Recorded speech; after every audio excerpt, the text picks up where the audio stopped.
আপনি এসে গেছেন? কেমন আছেন আপনি?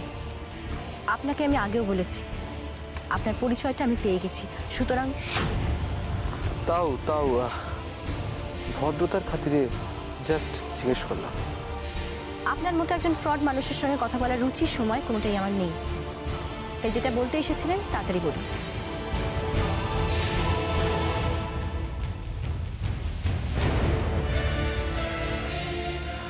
আমি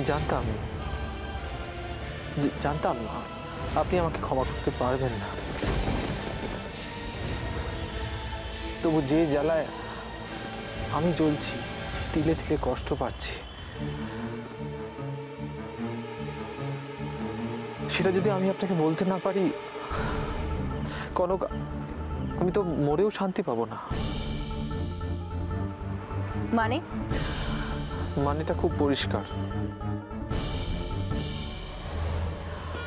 আমি কিন্তু নিজের ইচ্ছেতে আপনার কাছে আসিনি।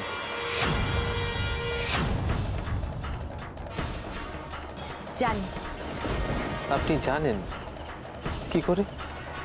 আপনাকে আমি চিনতামও না, জানতামও না, তাই আপনাকে যদি কেউ এখানে না পাঠায় আপনি কেন আসবেন এখানে?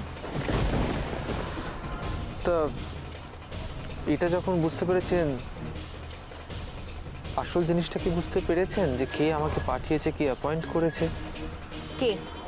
তিস্তা আর দেবু।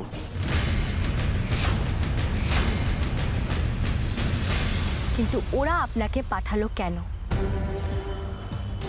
আপনার আর আপনার হাজবেন্ড মানে সাত্তকী বাবুর সম্পর্কের মধ্যে ভাঙন ধরাবার জন্য।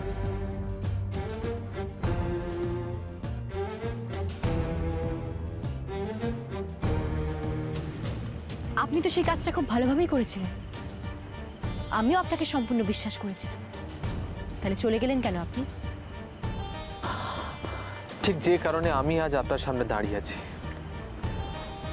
বলতে পারেন আপনাকে সাবধান করার জন্য।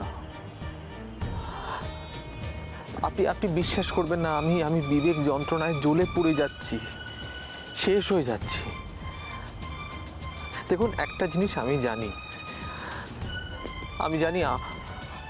আপনি হয়তো আমাকে ক্ষমা করতে পারবেন না, অন্তত আমি আপনার জায়গায় থাকলে ক্ষমা করতে পারতাম না। তবু আমি হাত জোড় করে আপনার কাছে ক্ষমা চাইছি, পারলে ক্ষমা করে দেবেন।